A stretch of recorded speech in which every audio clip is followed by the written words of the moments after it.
10 menit aja. Ya, senang sekali kesempatan kali ini. Saya Johan Sugandi kembali menyapa Anda semua lagi, sahabat-sahabat online semua dimanapun Anda berada kali ini ya. Di 10 menit aja, tidak lama-lama teman-teman, tonton sampai habis ya. Siapa tahu jadi berkat dan inspirasi buat kita semua gitu ya. Bagaimana kabarmu hari ini ya? Saya berdoa buat Anda semua kiranya penyertaan Tuhan, berkatnya, kasihnya, perlindungannya selalu menyertai kita semua. Amin ya. Ya teman-teman, pernahkah Anda ya mungkin disuruh sama bos Anda, pimpinan Anda, tolong dong buatin ini, kerjain ini dong. Pernah? Terus Anda bilang begini, bos, tar besok aja, tar aja ya bos gitu ya. Siapa bosnya teman-teman? Siapa yang nyuruh gitu ya? Siapa yang ngatur sih sebenarnya gitu ya? Pernah. Nah teman-teman, ini video saya kelima. Ya, ini video saya kelima seri tentang Esther, khusus membahas tentang kitab Esther saja ya. Saya bahasan tentang Esther di sini ya. Saya bahasan Esther di 5 video ini, ada 4 video di belakang itu bahasan tentang Esther semua. Teman-teman bisa ikuti ya, teman-teman bisa tonton semuanya tentang Esther semua. Sekarang video kelima, saya sudah janji di video kali ini saya bahas khusus tentang Haman, teman-teman ya. Haman orang Agag. Siapa itu Haman, teman-teman ya? Haman ini kita tahu dia adalah tangan kanan raja sebenarnya ya. Dia tangan kanan raja Ahasweros saat itu.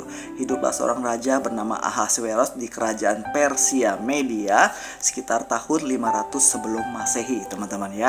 Jadi ini sejarah juga ada gitu ya. Di kerajaan Persia cukup besar, namanya Raja Ahasweros di situ memerintah di sana ya.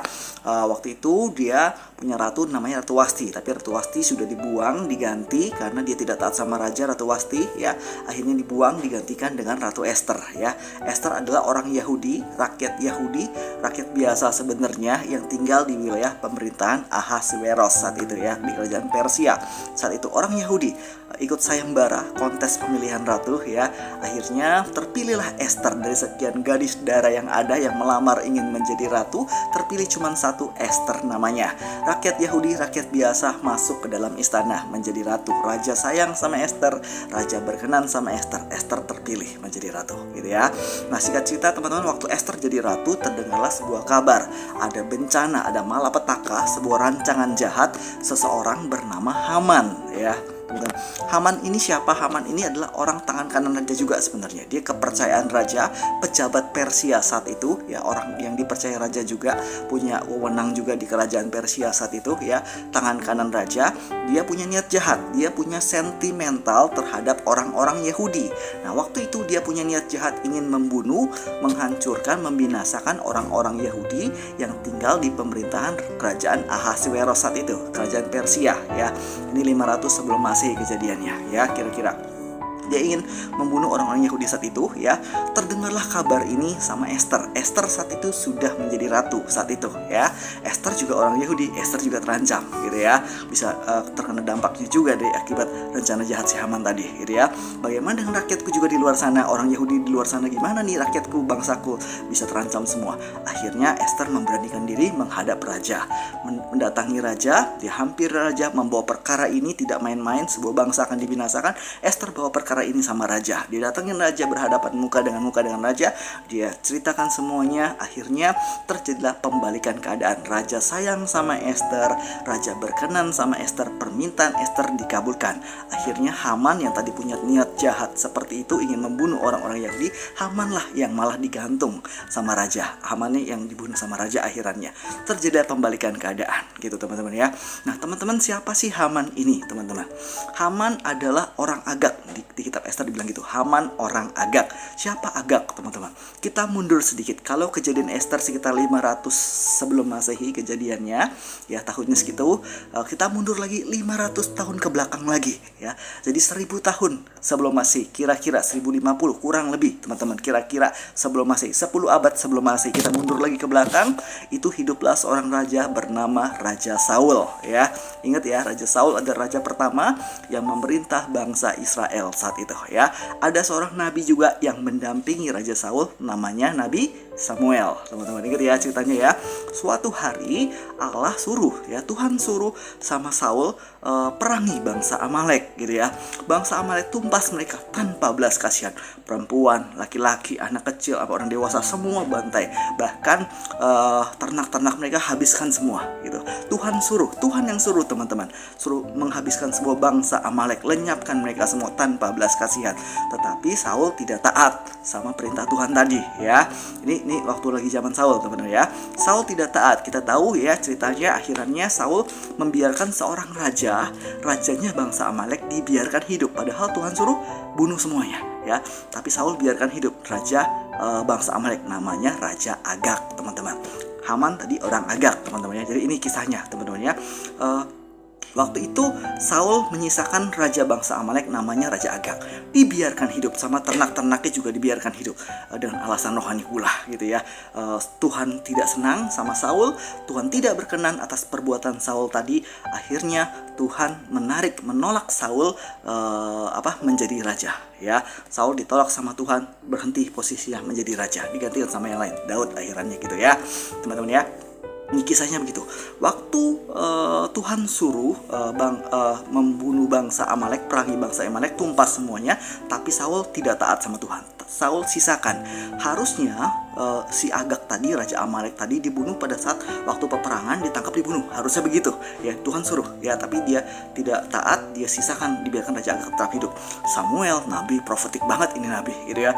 Samuel nabi yang profetik banget. Dia bisa lihat 500 ke depan. Ini Raja Agag kalau nggak dibunuh bahaya. Samuel tahu nih nabi profetik banget ya. Dia bisa lihat ke depan 500 ke depan. Ini bahaya banget kalau Raja Agag dibiarkan hidup. Akhirnya Samuel marah juga. Dia ambil pedang, panggil Raja Agag ke sini, dibawa Raja Agag ke sini, dicincang gitu ya teman-teman ya kisahnya. Samuel sendiri, ini nabi loh padahal. Dia profetik banget. Dia habiskan si Agag, Raja Agag tadi yang dibiarkan hidup sama si Saul. Dicincang si Agag teman-teman. Ini kalau si Raja Agag dibiarkan hidup, apa jadinya teman-teman? Dan ternyata masih ada sisa-sisanya juga. Kalau bangsa Amalek dibiarkan hidup, rajanya saja dibiarkan hidup, bahaya banget. Suatu hari akan mengancam kehidupan besar di depan sana. Benar-benar terjadi. 500 tahun kemudian hiduplah seorang Haman, orang Agag yang mengancam orang Yahudi saat itu, yang ingin membunuh orang Yahudi saat itu ya. Kenapa Samuel mencincang Raja Agag? Ini sadis banget, kelihatannya kejam banget gitu ya. Emang Tuhan benci sama bangsa Amalek gitu ya. Bangsa Amalek ini kalau kita tarik mundur lagi ke belakang, zaman Musa itu juga ada ceritanya. Zaman Musa, waktu Musa perang melawan Amalek, disuruh Yosua maju ke depan. Musa pegang tongkat. Kalau tongkatnya naik, bangsa Israel menang, Amalek kalah gitu ya. Kalau tongkat Musa turun, tangannya turun, bangsa Israel yang lemah, bangsa Amalek yang menang. Makanya ada Hur sama Harun menopang tangannya Musa. Ingat, dipegang tongkat. Akhirnya bangsa Israel menang, teman-teman ya. Itu ceritanya. Kenapa bangsa Amalek itu Tuhan suruh hancurkan, bunuh? Bangsa Amalek ini bangsa yang menyerang bangsa Israel waktu bangsa Israel keluar dari Mesir ya. Tuhan tidak suka ya sama bangsa Amalek. Bangsa Amalek ini lambang perlawanan, lambang pemberontakan, lambang melawan Tuhan, melawan kehendak Tuhan, melawan rencana Tuhan. Bahkan umat Tuhan dilawan sama mereka. Makanya Tuhan tidak suka, dan Tuhan bilang bunuh bangsa Amalek, perangi mereka, habiskan mereka gitu ya. Bahkan Tuhan sempat bilang, habiskan mereka dari muka bumi ini, lenyapkan mereka dari muka bumi. Ini Tuhan yang bilang teman-teman. Lambang perlawanan, lambang pemberontakan, melawan Tuhan teman-teman. Bahkan umat Tuhan juga dilawan sama dia. Rencana Tuhan mau coba digagalkan sama dia, mau coba dilawan gitu sama bangsa Amalek tadi. Tuhan makanya suruh habiskan mereka semua gitu ya. Jadi teman-teman, saya mau kasih tahu begini, Samuel ini nabi yang profetik sekali. Dia bisa melihat 500 ke depan kalau Raja Agag tidak dibunuh, kalau ditunda bahaya banget teman-teman. Akhirnya benar-benar masih terbukti, masih ada sisanya saja bangsa Israel. Akhirnya 500 tahun kemudian muncullah seorang Haman, orang Agag yang ingin membunuh juga bangsa pilihan Allah. Ngerti teman-teman, nangkap ceritanya di sini. Teman-teman, saya mau katakan begini teman-teman. Kalau Tuhan menyuruh kita sesuatu, lakukan segera. Jangan pernah tunda. Bahaya, penundaan itu berbahaya teman-teman. Kalau Tuhan suruh beresin dosa hari ini, beresin sekarang juga. Kalau Tuhan suruh beresin hatimu sama orang lain, mesti pemberesan sama orang, beresin sekarang juga. Jangan pernah tunda lagi. Kalau Tuhan suruh ampuni orang lain, ampuni sekarang juga. Jangan bilang tarsok lagi. Kalau Tuhan suruh beresin sesuatu, Tuhan suruh melakukan sesuatu, taat aja. Jangan pakai acara tarsok. Penundaan itu berbahaya, berpotensi berbahaya di suatu hari nanti ke depan sana. Kalau orang kena penyakit DBD teman-teman, apa yang dilakukan untuk mencegahnya? Kita bunuh jentik-jentik nyamuknya, habiskan jentik nyamuknya semua, bersihin semua selokan air yang menampung, dibersihkan semuanya. Kenapa? Karena tahu kalau didiamin aja, ini jentik-jentik nyamuk akan berbahaya satu hari nanti, berpotensi akan keselamatan keluarga kita sendiri, bahkan nyawa kita sendiri. DBD, nyamuk aja Anda basmi gitu ya, sampai akar-akarnya dibuang semua. Taat langsung. Kapan? Segera, saat ini juga. Anda tahu itu bahaya, beresin sekarang juga. Bukan nanti ketika nyamuknya udah gede, keburu gigit Anda, ntar bahaya. Hari ini dosa apa Apa yang Tuhan suruh, Tuhan lakukan sekarang. Jangan tunda. Tuhan Yesus berkati.